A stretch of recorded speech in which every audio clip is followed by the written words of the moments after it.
우리 하나님 말씀 읽겠습니다. 우리 여기 있는 거 큰 대로 좀 따라해 주시기 바랍니다. 복 있는 사람은 악인들의 꾀를 따르지 아니하며 죄인들의 길에 서지 아니하며 오만한 자들의 자리에 앉지 아니하고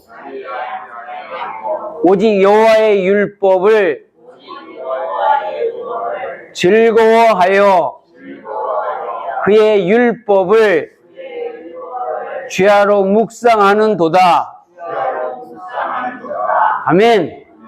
정말 시편 1편 1절 2절의 말씀으로 우리가 또다시 복의 사람이 되는 사람이 되기를 주님의 이름으로 축복합니다. 말씀을 위해서 우리 기도하시겠습니다.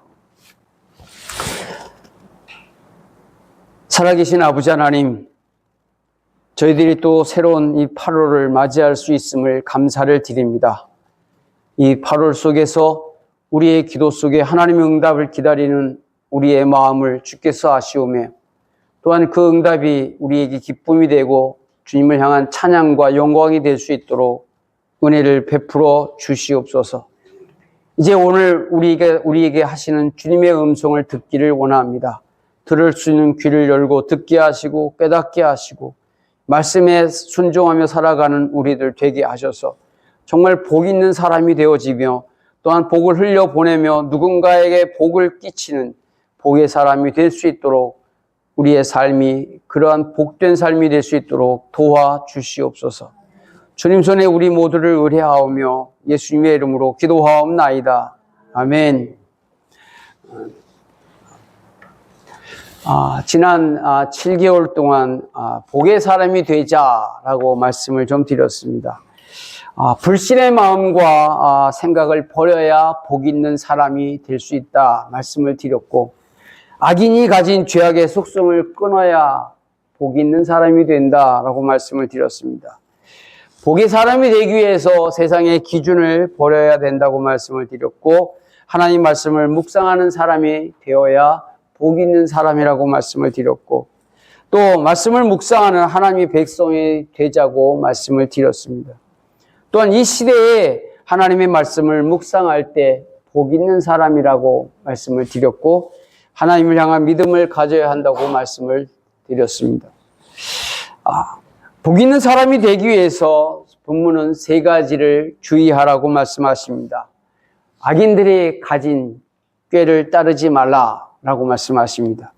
또 죄인들의 결에 서지 말라고 말씀하십니다. 오만한 자리에 있지 말라고 말씀하십니다. 그리고 하나님의 말씀을 묵상하면 복 있는 자라고 말씀하시는 것이 오늘 우리가 읽은 이 말씀의 내용입니다. 제거되어야 될 3가지, 그리고 우리가 취해야 될 1가지. 우리가 살아가는데 이것만 하면 복 있는 사람이 되는데 쉽죠? 어려워요? 쉬워요? 간단하죠? 무거운가 봐. 다시. 아멘! 하면 돼요. 따라서 합시다. 하면 됩니다. 근데 안 하려고 하니까 안 되는 거예요. 나의 속성, 그거는, 이것까지 버리면 어떡해요. 이건 너무 아쉽잖아요. 아깝잖아요. 그래도 내 자존심은 가지고 있어야 되는데요. 그러면 하나님의 말씀대로 복 있는 사람이 되지 못합니다. 저는 그래서 이 말씀을 통해서 또 복의 사람이 되자고 또 강조를 합니다. 8번째로. 이 시대를 제가 말씀을 드리는데 이 시대에 하나님의 말씀을 묵상할 때 복 있는 자라고 말합니다. 그러면 이 시대를 살아가는데 우리가 하나님의 말씀을 읽을 때 묵상할 때 복 있는 사람이 되는데, 그러면 이 시대를 살아가는 가운데 하나님의 마음은 어떤가? 말씀을 묵상하면, 읽으면서 말씀을 묵상하면 하나님의 마음은 어떤가 하는 것을 알게 돼요. 알려고 하는 그런 마음들이 생기고 그런 궁금함이 생깁니다. 복의 사람이 되기 위해서는 하나님의 마음을 알아야 됩니다. 그래야 복 있는 사람입니다. 우리가 말씀을 읽으면 말씀을 읽으면서 하나님의 말씀을 읽어야 돼. 알아야 돼. 생각을 알아야 되고 마음을 알아야 되고 하나님의 말씀이 되기 위해서 버릴 건 버려야 돼. 다 압니다. 근데 문제는 뭐냐면 왜 복 있는 사람이 지속적인 복 있는 사람이 되지 않느냐면 우리가 지속적으로 하지 않기 때문에 그렇다라는 얘기죠. 먼저 악인들의 꾀 가지고 있는 예수 믿지 않았던 그들한 모습들 우리가 버릴 수 있습니다. 죄악의 속성을 가진 그 길에 우리가 서지 않으면 됩니다. 오만한 자리를 우리가 피하면 됩니다. 그리고 하나님의 말씀을 묵상하며 살아가면 됩니다. 어떻게 보면 간단한 건데 우리가 살아가는 데 있어서 그렇게 간단하지 않은가 봅니다. 잃어버릴 게 너무 많은 것 같아요. 그래서 그런가? 성경의 로마서 8장 5절에 보면 이런 말씀하십니다. 육신을 따르는 자는 육신의 일을, 영을 따르는 자는 영의 일을 생각하나니 라고 말씀하십니다. 따라서 한번 해보실래요? 육신을 따르는 자는 육신의 일을, 영을 따르는 자는 영의 일을 생각하나니. 우리가 그러면 내가 예수 믿었다면 하나님이 원하시는 것을 무엇일까라고 관심을 갖게 된다는 거죠. 근데 얘가 예수 믿으면서 계속해서 육신적인 그런 부분을 내가 좋아하는 거, 내가 습관처럼 했던 것들 그걸 추구하다 보면 하나님의 일, 하나님의 생각은 하나님의 마음은 하지 않게 됩니다. 우리는 단세포예요. 간단합니다. 요거 아니면 요거예요. 우리가 예수 믿었다면 이왕 예수 믿은 거 정말 하나님이 원하시는 게 뭘까라고 하는 그 삶에 좀 집중할 수 있는 우리가 되기를 주의 이름으로 부탁을 드립니다. 성경은 우리에게 말씀을 하십니다. 그리고 우리가 이 말씀에 고백을 하고 내가 이 말씀을 따르고 살아가죠. 갈라디아서 2장 20절을 보면 내가 그리스도와 함께 십자가에 못 박혔나니 그런즉 이제는 내가 사는 것이 아니 오직 내 안에 그리스도께서 사시는 것이라. 이제 내가 육체 가운데 사는 것은 나를 사랑하사 나를 위하여 자기 자신을 버리신 하나님의 아들을 믿는 믿음 안에서 사는 것이다 라고 우리는 다 고백했습니다. 지금도 내가 예수 믿고 살아가는 거야. 예수 믿으면서 살아가는 나의 삶이야 라고 말은 하지만 이런 고백이 있다면 우리의 삶에도 그러한 모습이 보여야 됩니다. 내 스스로뿐만 아니라 다른 사람이 볼 때도 저 사람은 그렇게 살아가는 사람이라고 누군가로부터 확인되어지는 저와 여러분이 되어야 된다라는 사실이 있죠. 그래야 하나님께서 말씀하시는 이 복 있는 사람으로서 살아갈 수 있는 그 복을 누리며 살아가는 사람이 될 수 있다라는 사실입니다. 스스로 한번 자문해 보시기 바랍니다. 정말 내가 이 말씀처럼 그렇게 살아가고 있는가? 또 누군가로부터 나는 이런 말을 듣고 살아가는가? 한번 자문해 보시기 바랍니다. 만약 믿음으로 사는 그 마음이 변하지 않았다면 그렇다면 우리는 영의 일을 생각하는 그러한 모습이 없습니다. 믿음으로 사는 그 마음을 갖고 있다면 우리가 영의 일을 생각하지만 내가 믿음으로 산다고 말은 하지만 그렇게 살지 않으면 하나님의 일을 생각을 못한다는 겁니다. 우리가 오늘 이 말씀을 통해서 내가 복 있는 사람이 되기 위해서는 내가 믿음의 사람으로 살아가야겠다라고 작정을 하면서 하나님이 원하시는 게, 하나님이 기뻐하시는 게, 하나님이 나를 통해서 무엇을 바라시는가에 대한 묵상하시며 살아가시는 우리 성도들 되기를 주의 이름으로 부탁을 드립니다.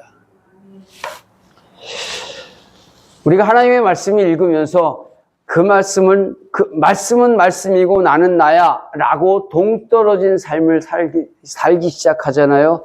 그러면 성경은 그냥 그대로 말씀에서만 나의 귀에 들려지고 그 말씀이 내 가슴을, 내 폐부를, 내 삶을 움직여야 되는데 움직이지 못하면 어떻게 해요? 변하지 않는다는 거죠. 나이가 들어서 하나님의 말씀을 읽기가 쉽지 않습니다. 그렇죠? 눈이 침침하고 안 보던 글씨 읽으려면 잘 안 돼요. 그거 충분히 이해가 됩니다. 그리고 이 말씀이 무엇인가 하고 골똘히 생각하면 머리가 또 찌끈찌끈 아파요. 그렇죠? 근데 문제는 뭐냐면 여러분의 귀는 잘 들을 수 있는 귀가 아직까지 작동하고 있습니다. 예? 다 들어요. 여러분, 제가 이 지역에 있으면서 제가 가만히 있으면 누구 목소리 들으면 아, 이분은 누구다, 이분은 누구. 목소리 들으면서 다 알듯이.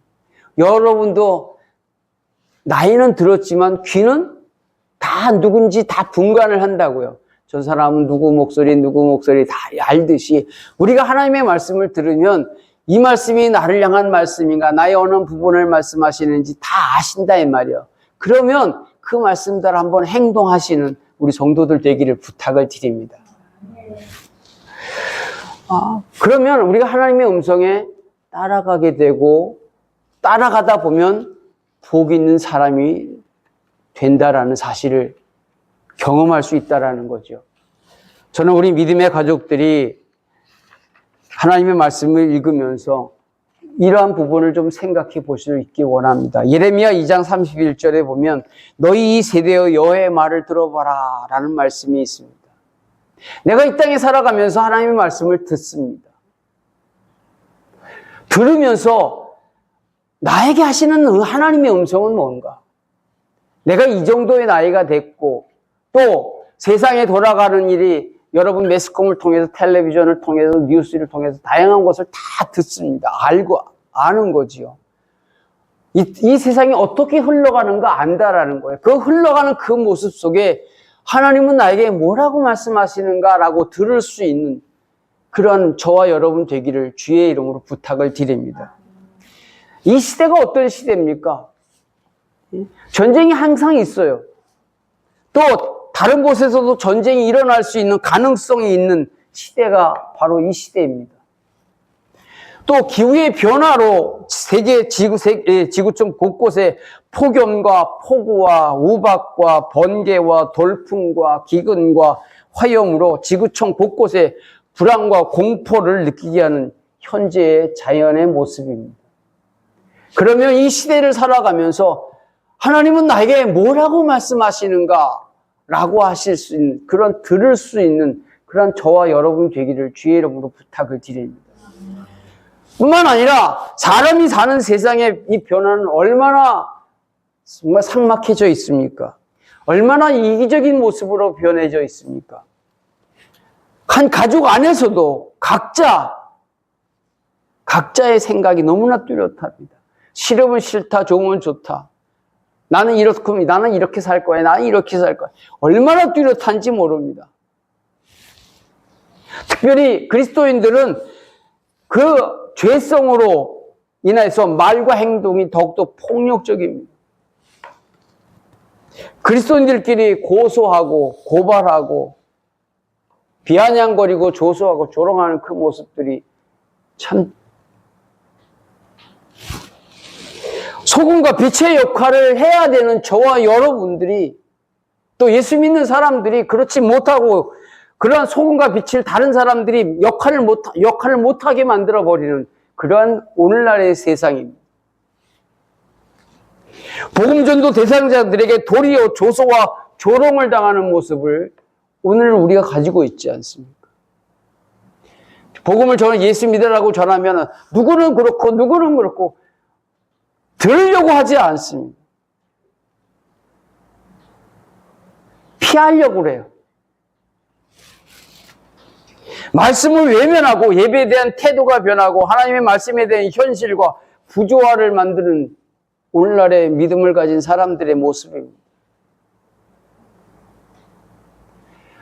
내가 이 세상에 살고 있는데 나를 향한 하나님의 음성은 무엇일까?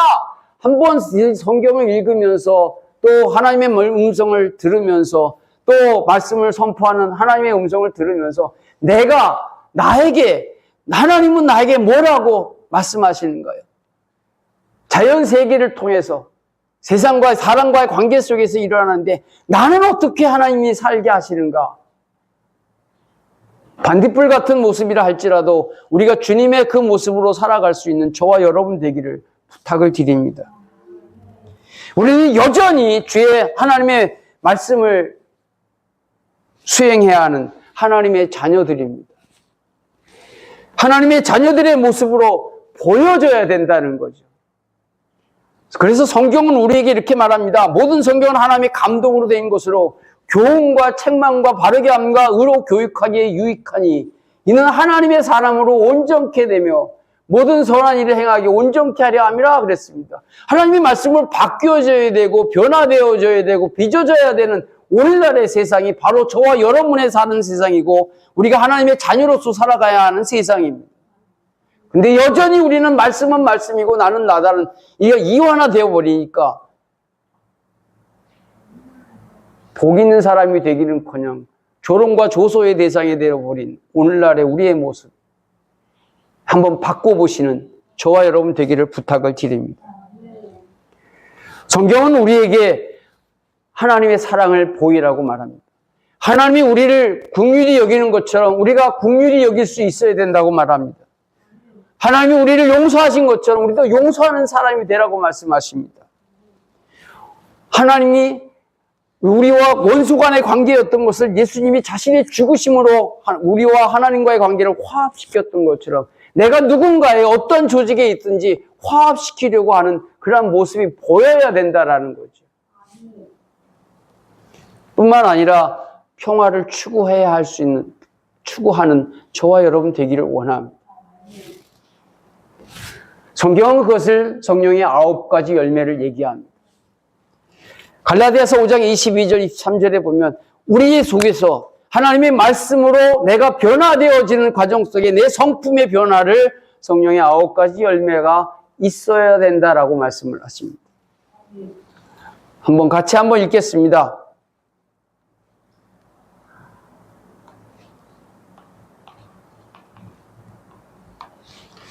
같이요. 시작. 오직 성령의 열매는 사랑과 희락과 화평과 오래 참음과 자비와 양선과 충성과 온유와 절제니 그랬습니다. 그러한 모습이 내 속에 내 성품에서 변화되어져야 되고 주렁주렁 열려야 되는데 그런 모습이 없다는 거죠.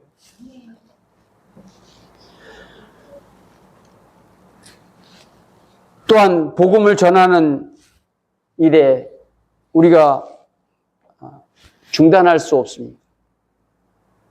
내 성품의 변화가 되어지는 가운데 주의 음성이 네가 나를 통해서 변화되어라 라고 말씀하시면서 성령의 열매가 맺혀져야 된다고 말씀하시면서 내가 너에게 명령한 이 복음 증거하는 일에 중단하지 말라고 우리 각인에게 말씀을 하십니다. 그들이 듣든지 아니 듣든지.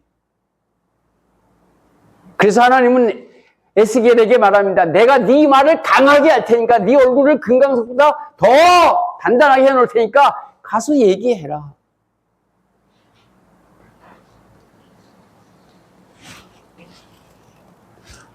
우리가 이 일에 중단하지 않아야 된다라는, 포기하지 않아야 돼. 우리가 낙심하지 말아야 된다라는 사실을 성경은 우리에게 가르쳐주고 있습니다. 말씀하시잖아요. 복 있는 사람은 하나님의 말씀을 즐거워하여 그의 말씀을 주야로 묵상한다. 그 하나님의 말씀을 읽으면서 내가 이 시대를 살아가는 데 있어서 내가 무엇을 해야 되는가? 내 성품이 변화되어져야 되고 나에게 주신 하나님의 복음 전가하는 일에 중단과 낙심하지 말아야 된다라고 하는 그 말씀이 내게 있다면 나는 복 있는 사람이 될 수 있다라는 사실입니다.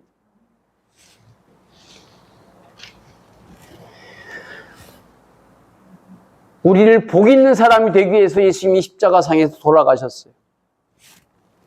그리고 우리에게 복 있는 사람이 먼저 우리가 되게 하시고 이제는 내가 너에게 보여준 이 삶을 또 다른 누군가에게 네가 보여줘야 된다라고 얘기하는 겁니다. 보복이 아니라 사랑이고 원수가 아니라 용서고 이해고 주님의 십자가에서 흘리신 그 보혈이 지금도 저와 여러분 마음 가운데 흘러내려져야 한다는 사실입니다. 그래야 낙심하지 않고 좌절하지 않고 그 일을, 복음 증거하는 일에 우리가 할 수 있다는 거죠. 별의 별 희한한 소리를 우리가 듣는다 할지라도 우리가 복음을 증거하는 일에 중단하지 말라고 성경은 우리에게 가르쳐 주고 있습니다. 그것이 이 시대를 살아가는 나를 향한 하나님의 말씀입니다. 뿐만 아니라 데살로니가 교회가 부흥할 수 있었던 것이 바로 소망의 인내입니다. 주님이 재림하신다라고 하시는 그 재림의 소망을 가지고 그들이 가져갔던, 그들이 느꼈던, 그들이 고통을 당했던, 그들이 고난을 당했던 그 순간에도 주님은 다시 오신다라고 하는 이 재림의 소망을 가지고 살았던 데살로니가 교회 성도들처럼 오늘을 살아가는 우리의 삶에도 바로 주님의 재림에 대한 소망을 가지고 우리의 믿음을 잘 지켜가실 수 있는 저와 여러분 되기를 원합니다. 주님은 내가 다시 속히 오겠다고 말씀하셨습니다. 사도행전 1장에도 그랬죠.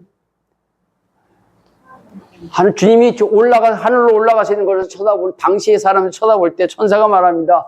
왜 쳐다보느냐? 너희들이 올려가시는 그 주님을 다시 오실 것이라고 말씀하셨습니다. 계시록 22장 20절에도 내가 진실로 속히 오리라라고 말씀하시는 주님의 음성을 우리는 기억해야 됩니다. 내가 예수 믿으면서 이 땅에서 당했던 순환과 조롱과 비아냥 속에서도 그 소망을 가지고 주님이 다시 오실 것이라는 확실한 재림에 대한 소망을 갖고 끊임없이 우리는 이 세 가지를 가져야 된다는 거죠. 첫째는 항상 하나님의 말씀을 통해서 내가 자꾸 바뀌어져야 되고 빚어져야 되고 하나님의 성품으로 이루어져야 된다는 사실입니다. 두 번째는 복음 증거하는 일에 중단하지 않고 낙심하지 않아야 된다는 사실이고, 세 번째는 바로 이 소망을 가져야 된다는 사실입니다. 저는 우리 믿음의 가족들에게 정말 하나님 앞에 복 있는 자가 되기를 주의 이름으로 부탁을 드립니다. 그러기 위해서 우리가 해야 될 것이 있습니다. 첫 번째는 뭐냐면 모세와 아론처럼 이 시대를 살아가는 사람들을 향해서 그들을 향해 대신 엎드려 하나님 앞에 기도하는 저와 여러분이 되어야 된다는 사실입니다.